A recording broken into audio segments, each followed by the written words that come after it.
My name is Rachel Houston, and I'm doing my educational giant report on Jean-Jacque Rousseau. Jean-Jacque Rousseau was and still is a very important figure in the history and forming of education. Contrary to the thoughts and beliefs of that day, Rousseau believed, quote, "We are born weak, we need strength. Helpless, we need aid. Foolish, we need reason. All that we lack at birth, all that we need when we come to man's estate, is the gift of education." End quote. His new philosophy helped education become what it is today. From his rough beginning to difficult ending, Rousseau made a very important contribution to education that is still practiced today. Jean-Jacques Rousseau was born in Geneva on June 28, 1712. He had an extremely harsh childhood. His mother died shortly after giving birth to Jean-Jacques, and his father was forced to flee the country. His father was charged for poaching and attempted to kill the man who accused him. So he fled, leaving Jean-Jacques to his aunt and uncle. From his uncle, he developed a love and passion for music, which he carried with him throughout his whole life. At the age of 10, he was sent off to work for a notary public and was soon found unfit for the job. Being thrown out, Jean-Jacques went to work for a watchmaker, the only work he seemed to have. For 3 grueling years, he worked with the watchmaker and finally quit. Once relieved of this job, however, he discovered he had nothing, no food, no family, anything. From there, he left Geneva and went to Savoy, where he met the Baroness de Warens. He lived with her on and off for 16 years, where she found him odd jobs. At this point in his life, he was becoming independent and moved to Paris, where he was introduced to the philosophies. He began writing on the subjects of music and the uprising topic of philosophy. Originally, Rousseau wanted to become a composer. Attempting to carry out his passion in music, he wrote operas and only attracted people with his talents. He eventually became engulfed in the social reform, where he spawned his thoughts on education. He believed men were good people, but society had corrupted them. His first major work was called The Discourse of the Arts and Sciences. From there, he was recognized as a major influence in the ideas of that day. Working off his philosophy, he was able to come up with his own thoughts on education and how children were learning. From here, he wrote a book, Emile, discussing his views on early education. He believed children should be taught in an open environment where free thinking is allowed and supported.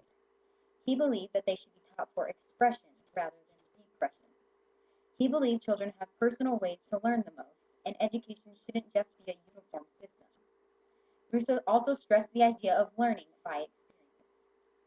Jean-Jacques Rousseau was one of the first people to think of childhood as an actual period of time, as opposed to the adults in his day and age. They assumed children were merely small adults and needed to be treated as such. They did not take into consideration that they are not as developed as grown men or women. Teachers would simply teach them as if they were a full-grown adult. Rousseau also showed them how children need to learn on their own time. He understood every child learns at their own pace. Rousseau also stressed the idea that punishment will not make them learn any faster. He was also one of the first people to come out about educating girls. Not only did he advocate for it in his book, he also discussed how to go about doing it. The book Emile opened the eyes of many educators, but infuriated the government. Because of his radical ideas on education, the government forced Rousseau to leave the country. However, he was willing to do whatever was necessary in order to spread his philosophies and impact his he could. These ideas and theories are still practiced and valued in education today. Thankfully, children are now seen as children and not just small adults.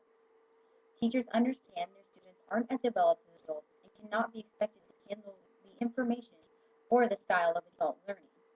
There are different programs for children that can be taken for every type of learner.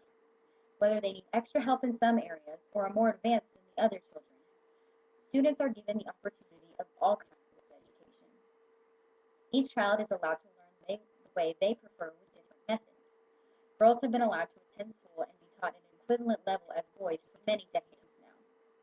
Instead of simply sitting in a classroom absorbing information, children are now able to go out into the world and experience the very things they were being taught. Rousseau minimized the importance of book learning and recommended that a child's emotion should be educated before his reason. Classrooms all around the world are using his belief as a basis for teaching students. Students owe Rousseau a great deal for instilling these values into the minds of philosophers and educators everywhere. He made education exponentially more enjoyable for children today and helped the education system produce more knowledgeable children. Rousseau, after fleeing his home country at the order of the government, started to show signs of mental instability. He later died in 1778. Jean-Jacque Rousseau was truly an educational giant. He was able to influence many people all over the world and many centuries later on how to teach children. His thoughts and philosophy are still a huge part in the educational system today.